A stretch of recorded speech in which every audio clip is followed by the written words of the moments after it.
Capricorn rising. How are we doing, Capricorn? So I read for the rising signs, and this is a reading for the Pisces full moon that happens to be a partial lunar eclipse. So I read for the rising signs. So the astrology will, there we go. The astrology will link in closest with those of you who have Capricorn in the first house. But for those of you who don't, look to what house it does fall in your natal chart. Look to the themes of that house, and you want to apply those themes as well as all the other meaning you've got going on in the sign of Capricorn to the messages that come through, because it will be as if that Capricorn energy has now energetically moved to the first house. So the astrology for the rising sign will still link in. You just got to add on your own natal chart meaning on top of it. As always, take what resonates, leave what doesn't. So Capricorn rising.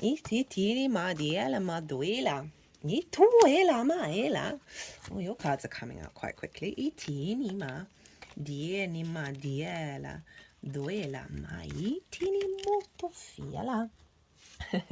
Hello, new viewers. I channel multidimensional energies through my body. And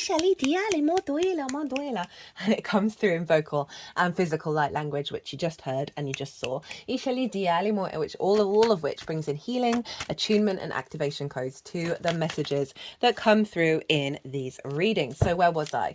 Right, Capricorn rising. Where is this happening for you? This full moon is happening in the moon's favorite house to be in, and this is the third house. This is the house of the goddess, where we bring our big picture philosophies from the ninth into our day-to-day.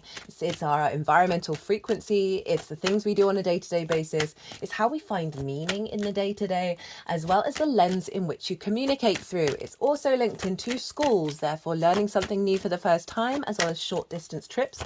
You might find yourself on a short distance trip around the time of this full moon. That's one of the little things that can show up with this.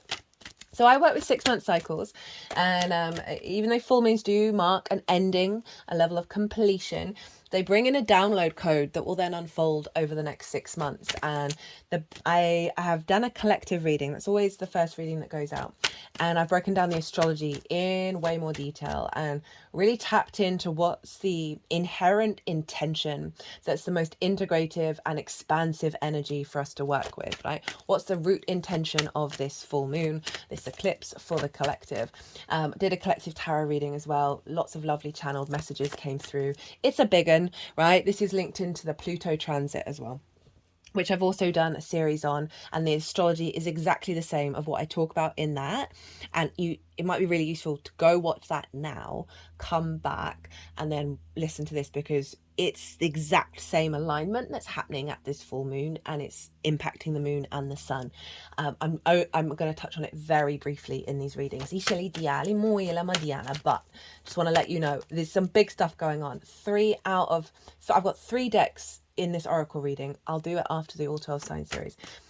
Out of 3 of those decks gave me a card that I have never had before on this channel. 2 of those decks I've used for every lunation transit since the channel started. One of the decks I've had recently, but I've been using it loads, and 3 cards came out that have never come out in these on the channel or in client readings. I've had the crone a few times for my own personal self, but other than that, and I just wanted to bring that in to let you know, okay, no, there's some stuff going on, right? That's never happened before in any of the readings that I've done, where it's been 3 cards that have never come out, which is showing the sense of shift of energy, this big energy that we're working with. So you've got this in the 3rd house, so a level of completion that we can get, as well as an activation code that you're then working with over the next 6 months. And that's pile 1. Did I mention the piles? I don't think I did. So pile 1 is sort of on top of the collective reading. This is the most integrated and expansive intention of the transit in relationship to the Capricorn collective. So you can add it on top of the collective reading. Pile 2 is going to be how to work with that energy, right? How to amplify simplify it. I'm also going to be pulling 2 oracle cards as well when I finish pulling the tarot. So the moon is in her favorite place, and she represents our intuition, our emotional body. How do we give and receive nourishment, and whether our needs are being met or not. And so there's an elevation of your intuition around the lens in which you communicate through, finding, perhaps clearing out some distorted dynamics around not finding meaning in the day-to-day, maybe distortions around the way that you communicate, how you connect to your day-to-day, as well as an upgrade of perhaps the work that you've been doing as well, and bringing in an overall upgrade in regards to, right, how do you, I think the third house gets a bit of a bad rep with a lot of astrologers, but I love it. I think it's one of the most important houses. I mean, they're all important, but finding meaning in the little things, in your day-to-day stuff, in brushing your teeth, right? It activates a constant level of awe and wonder and appreciation and value and gratitude and depth that then creates an energy frequency within us that then affects the bigger things. It's like the micro affecting the macro. So we can see an upgrade around that. Around your capacity to connect to source, connect to your philosophies, connect to the bigger picture in the day-to-day and find that meaning and ease and flow around the way that you communicate. And this is the moon is conjunct Neptune and Saturn. They are both retrograde, and this comes in with I'll bring in the Pluto now just for a second. So Pluto, for the whole transit and the final transit in the sign of Capricorn in our lifetime, is making harmonious aspects to the other 2 outer planets, which are Uranus and Neptune, and they are, all 3 of them are retrograde, and they're all making harmonious aspects. This is wild. This is so completely wild that this is happening. This is a rare, very rare astrological formation. And the root energy, right? Let's simplify what that means. What does that mean? Is our rooted power, our magnetism, right, of Pluto, our capacity to transform with that energy, is coming into an alignment with an understanding and perception of reality that is releasing the veil around the illusion that magic isn't real, that synchronicities, that miracles aren't real, they're not tangible, they're not a prominent part of our existence. And all of this is in alignment with the liberation of your soul's frequency and your confidence and your future independence experience and your desire to be uniquely yourself. It's a radical transformation of how we perceive reality and how we act on it. And this is all influencing this moon, because the moon is also sextiling Pluto, also sextiling Uranus, as well as making a conjunction with Neptune. And obviously Pluto is back in your sign, Capricorn, so I do thoroughly recommend that transit series, because the astrology is, I know I say this every time, but it genuinely is like, I mean, it really does help you connect and appreciate whoever created this nonsense. So full moon eclipse activating a new bigger trajectory, right? The nodes are going to move signs at the beginning of next year in regards to the practical magic of Pisces and Virgo. So the sun is over in Virgo, and this is in your 9th house, the house of the gods, where it's about perspectives, our morals, our ethics, our philosophies, connection to book, religion, source, all these matrices that are bigger than ourselves that we know we're a part of, and how we figure out what's important to us and how to work with them. It's about teaching and learning, mastery of something, as well as potentially going and living in spaces that are unfamiliar to you for a longish period of time, all in order to broaden your perspectives. It's often linked into foreign travel. So wherever the sun is can tend to highlight and bring vision and illumination to the journey that you've been on with the full moon, as well as give you clues about where you're headed. And so it's in perspectives, right? So this is an elevation of your perspectives beyond the limitations of the previous timelines, right? Of the previous matrices.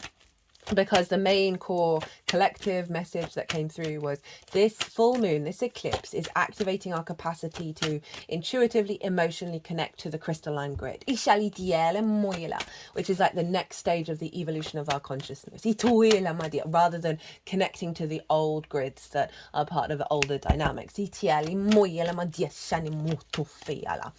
And so this is you're being able to bring this into your perspectives, the meaning that you're finding in your day-to-day, and the way that you communicate. So I can see a real elevation around. Oh, that's too many. That's, wait, did we do 4 here? Yeah, we did.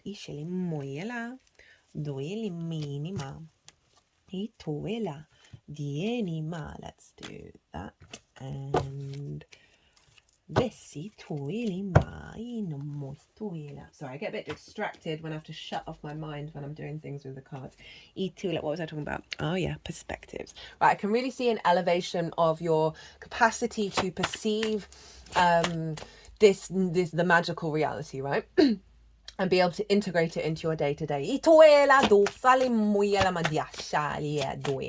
Now, Mercury's playing a huge role in this moon. Even though it's a Pisces moon, Pisces traditionally is ruled by Jupiter.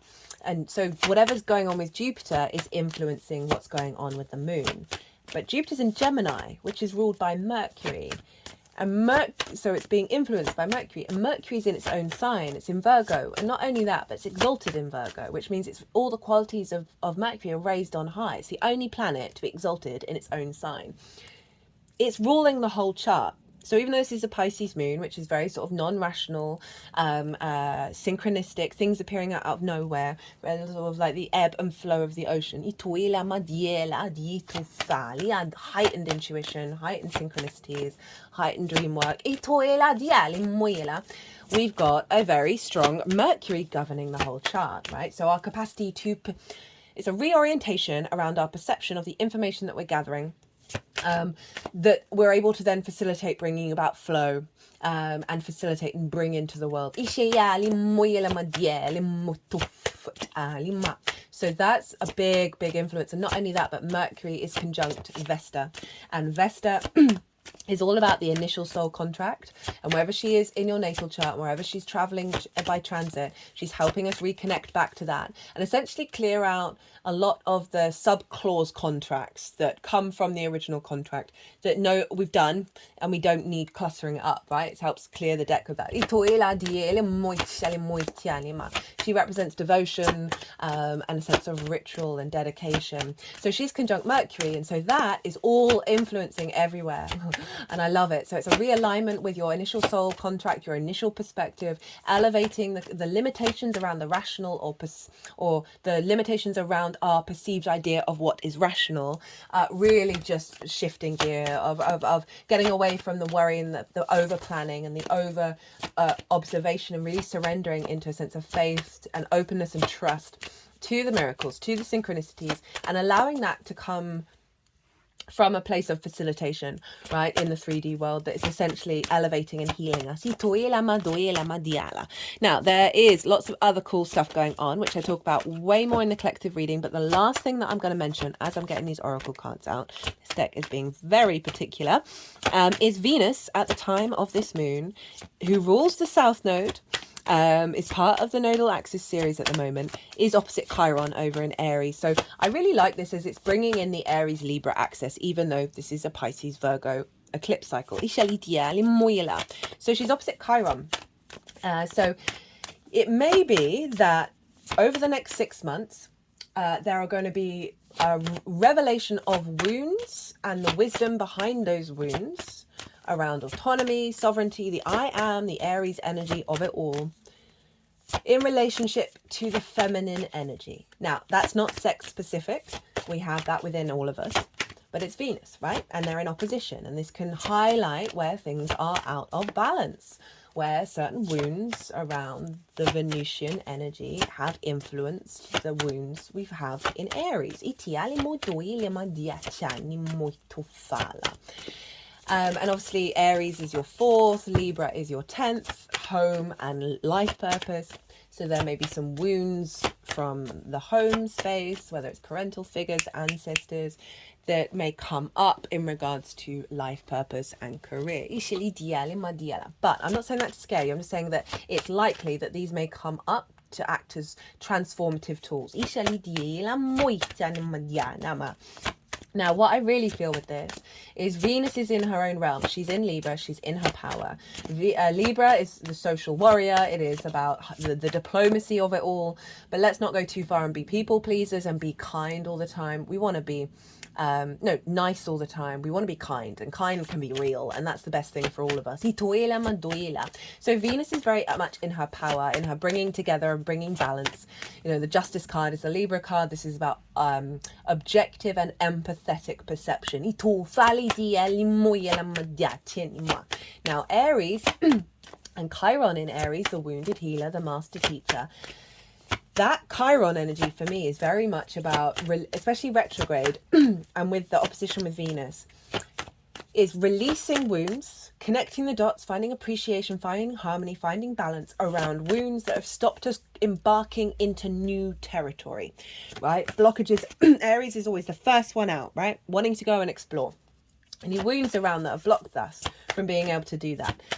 This Venusian energy feels like it's allowing us to perceive those wounds and elevate beyond them. And that's all in alignment with this accentuation and elevation of the energy of the crystalline grid that we're more able to connect into. That mechanism is helping us have some faith and trust in the unfolding of our connection to it, in the way that things are going to shift and change, right? Rather than the planning and the worrying and the fear mongering. And also blocking that Aries energy, potentially being blocked of going into that new territory. With the old wounds.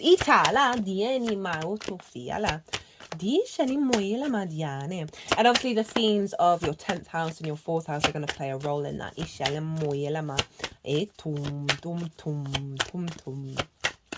Right, let's get an oracle card for my lovely Capricorns. One more card from another deck. And what was I going to say? Yeah, the moon. Is the moon still conjunct Pluto? Earlier this morning, today is Saturn's day, the moon was, it's moved into Aquarius now, but it was conjunct Pluto. I had a little bit of a mini breakdown, only a tiny one. Then I looked at the astrology. I was like, it hadn't conjunct yet. It was leading up to the conjunction. And so often with the moon, when it's leading up to a planet, it can often bring up lots of things that are being released when it hits that conjunction and makes a new cycle.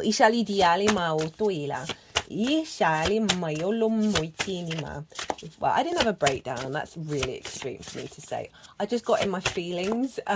Got my feelings quite a lot. I was feeling very sad. Right, final card. This is from What We've Forgotten by Amy Miranda. All the decks in the description box. This deck's quite loud to shuffle. I do apologise. And this is kind of linked into the Saturn retrograde, right? Saturn's linked into karma, cause and effect. The cycles of time and honouring the consequences of things. And it's retrograde, and often with retrogrades, things from the past come up. And so there's this sense of what have we forgotten in terms of how do we work with these cycles? How do we activate our integrity? That's going to serve this particular cycle. So let's crack on. The most integrated and expansive intention of this transit. Now, what just happened there? That was odd. Did you hear? Sorry about that, Capricorn. The person that I live with, I'd use their computer and use this speaker to connect to their computer, and I left their Bluetooth on, so they were playing something. But what a really great transmission is, you've got the 9th house where the sun is. The sun's exalted in the 9th. The moon's exalted in the 3rd. Really powerful sun-moon alignment here with this eclipse. And you'll be getting it with the next Pisces full moon as well. As well as the Pisces new moon. That you've got the 9th, which is, the house of the gods. The 3rd house is the house of the goddess.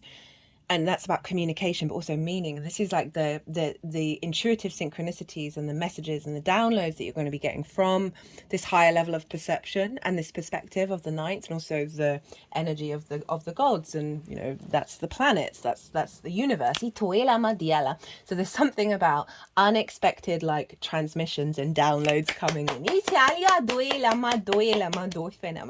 So the reason why I tap into the most integrated and expansive energy is because, I think I said this at the beginning, but I'll repeat it, is then, like, no transit is rid of challenges. Let's be real.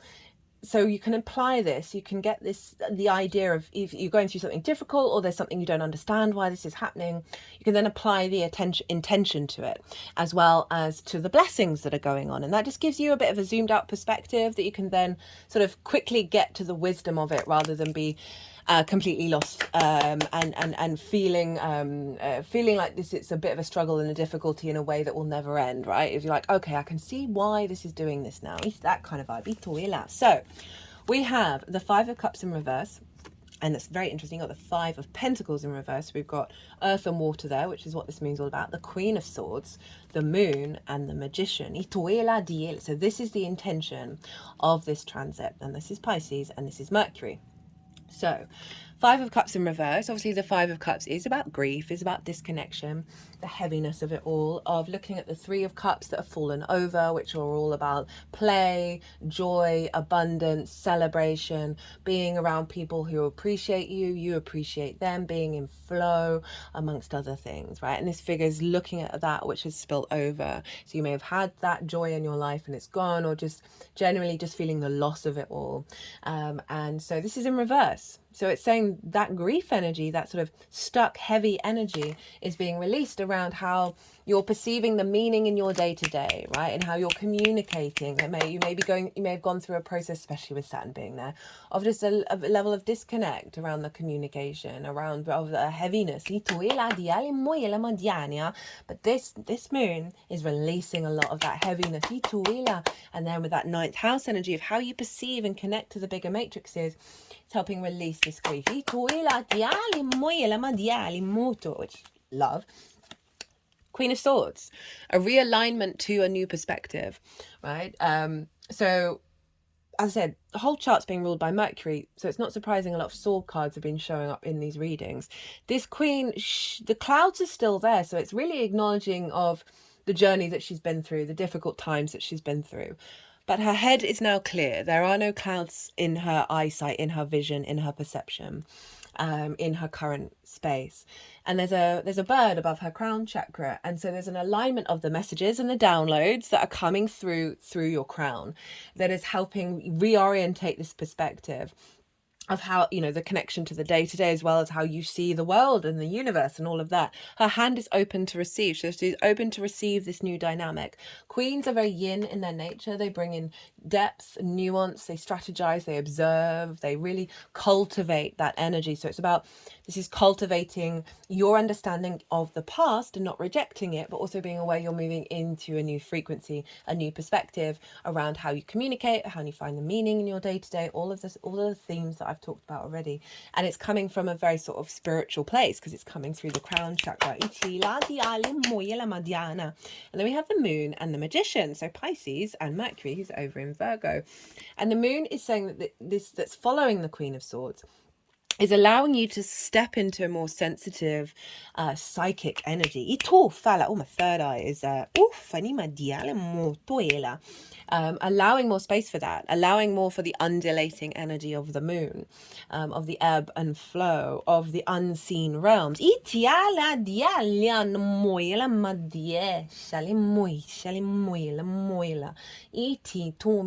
essentially saying this process is going to give you heightened access to that Pisces energy.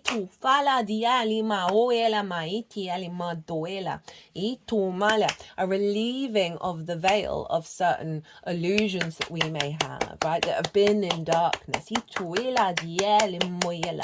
But overall, like, just heightened evolutionary growth around your capacity to tap into those unseen realms, right? And it's really going to evolve, because we've got the wolf and the dog, right? So they represent different energies of our existence and how they work together, of this sense of moving forward up that path, combining the wolf and the dog energy. Itoela, like the wild, instinctive side of ourselves, as well as that receives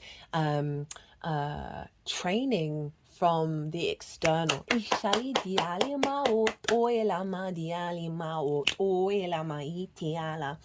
it's a real accentuation on that Pisces energy and your capacity to communicate from a higher perspective with this Queen of Swords and see a greater meaning, and move into a level of softness, right, of surrender, of how things unfold in non-rational, clear, like sun energy, right? Sort of trust in your dreams, trust in your intuition. And then we got the Magician, which is all about understanding all the resources around you. Everything around you is a resource in order to manifest, in order to create, to bring in magic. It's also the acknowledgement of as above, so below.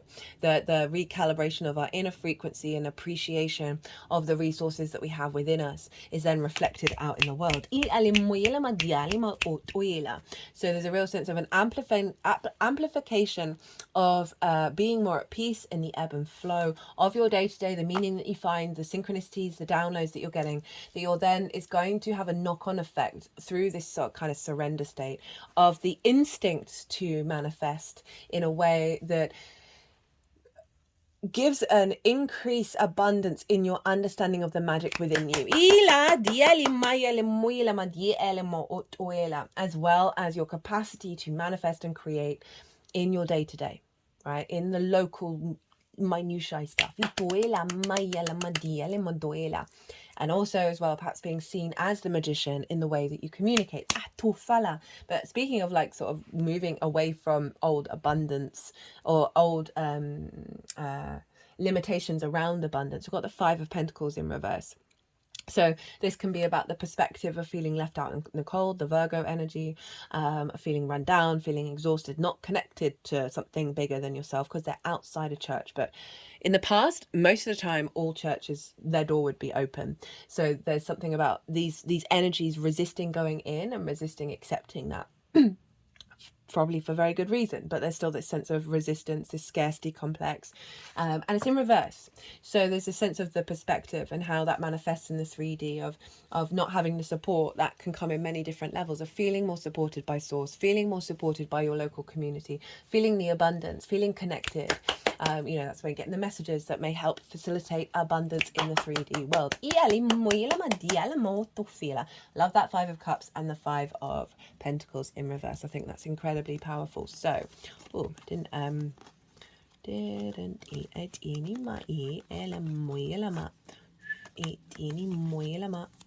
right, okay, so I just had to switch out and let the energies that I channel that channel through me, that we co-channel together, move those in the right order. So we've got the Two of Wands, the Ace of Pentacles, the Strength card, hello Leo, and the Ten of Cups. So this is letting you know that you're embarking on a new journey, but you've got to get the lay of the land first, right, of this new frequency, of this new dynamic, right? This figure is observing their environment. They're a bit restless. They want to go out in the world. They want to get on with it, but they know it serves their long-term manifestation to observe, to get the lay of the land.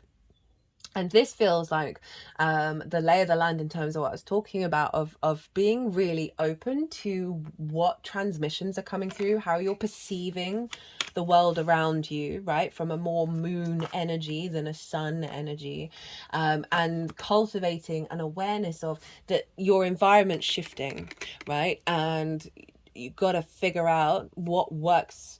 You gotta observe the shifts and what that's doing. I've recently had, since my birthday, so you then activate a new solar return, which is a whole other chart, right? And the shifts that I've noticed, the difference, because I'm currently ruled by Mars this year, because I'm in a 4th house year, and the Mars that I've got in my solar return is in the 7th, which is for me also connection to source. that I'm getting such streamlined downloads in terms of figuring out problems, and coming up with answers, and acting in ways that are really in alignment with all of that. That I'm fully in observer mode a lot at the moment, because so much is shifting. My landscape is completely changing. And I'm aware of that, and I'm aware that I can't rush into anything. I can't make assumptions. I can't make plans right now, long-term plans, particularly because there are so many changes going on in terms of how I interact with my day-to-day. So very sort of bringing in the themes of the third house, that this is saying just be in observation right now for a good chunk of it, right?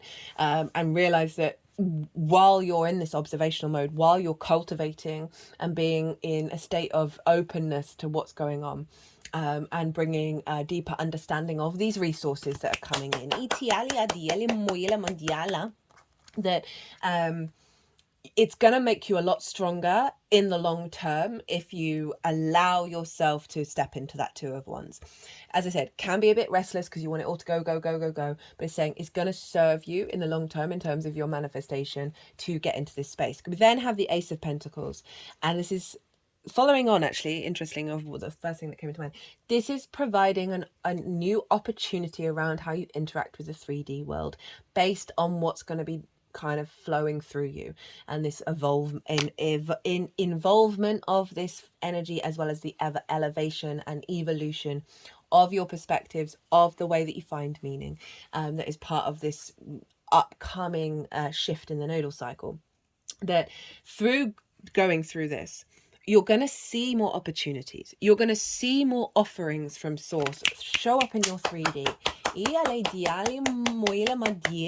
It's also going to, through this observation, it's going to be giving in a frequency of tapping into a frequency of the aces there, the beginning of the deck, of a sense of renewed energy, of where you're able to create in this 3D world from a higher perspective, is for me the Ace of Pentacles, of a realignment of how you practically bring it into the 3D world. So this is saying being open to how you observe your reality, right? And it's, interestingly enough, it has the flowers of the magician. It has the lilies and the roses and the mountain, representing a higher perspective. This is operating from a higher dimensional energy in the 3D, from a place of the magician, from that creativity, from that awareness of everything's a resource, right? Not just the light. But overall, this is saying focus on this sense of renewal, this sense of things are changing, that they're developing, and there is a renewal here that is going to be activating a stronger connection to the magic that you bring in the 3D world. So both of these cards are quite open to observe. And then we have Strength, which is the Leo card, and again, this is another bit of a pause card, of a recalibration. You know, we've got the lion and our higher self, we've got our instinctive actions and our higher mind, right? Our higher self working together through love and kindness, right? There's a real sense of they're showing each other their vulnerabilities, and neither are taking advantage of them, right? They are working together, they're not trying to dominate each other, and it's through this element of being really kind, perhaps to your instinctive natures. Perhaps this is an elevation of those with that moon, of wounds that cause us to have sort of poor impulse control. You know, there was a card that I put away, that there was 3 cards that came out and I put it away, and it was the Knight of Wands, which actually kind of ties in with what I'm just saying now. That's very fast to move, very quick to move, and can have difficulties with impulse control, can rush into things, right? And these cards are all saying allow things to unfold, have a sense of trust and faith in what's going on, and do so with a very compassionate, open-hearted way, with yourself, with your environment, and this isn't about trying to dominate anything. This isn't trying to subjugate anything. It's also not playing victim mentality as well. This is about co-creation, and there's a real vulnerability there, whether that's with yourself or the external world, that actually is great strength, right? Have we all watched, is it Renee Brown? I think it's Renee Brown. She does a thing about vulnerability, right? Which is very this card, and how it's actually incredibly empowering to put yourself in these spaces, and get your heart open, right? Because this is a Leo card. Leo rules the heart. So it is really saying about a rebalancing of self that isn't about dominating any part of yourself, your perceptions and how you find meaning, how you communicate, and having a real sense of appreciation for every version of you, which will bring in an integration. And then we got the Ten of Cups. So this is the energy we're calling in, and the desire to focus on this. This is about the alignment external from you that is linked into your internal alignment on an emotional level. This is a happy family. That's just a figurative example. This is anything outside of the self that you see manifest in the 3D world that brings in emotional alignment. And so this is the tool to work with this, is to focus on this energy. This is, for me, the chakra body. And so there is perhaps a sense of another tool of, while focusing on how this manifests externally, is by getting yourself into an alignment, into that Nine of Cups of gratitude and abundance. And I feel like the Strength card is very much linked into that Nine of Cups.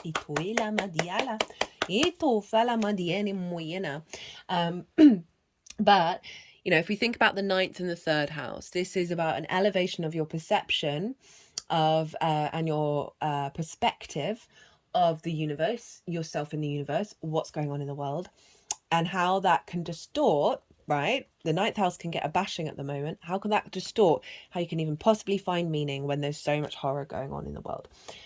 So this is calling you to try and reorientate yourself. If you're feeling like you've been, you've got 2 5s in reverse, which is kind of implying that there may be some recent energy where they've been upright, of that's feeling isolated, feeling grief-stricken. It's not about denying those emotional responses for the reasons why they've happened, but realizing you're a multifaceted being. You can still grieve. You can still feel isolated while focusing on this energy.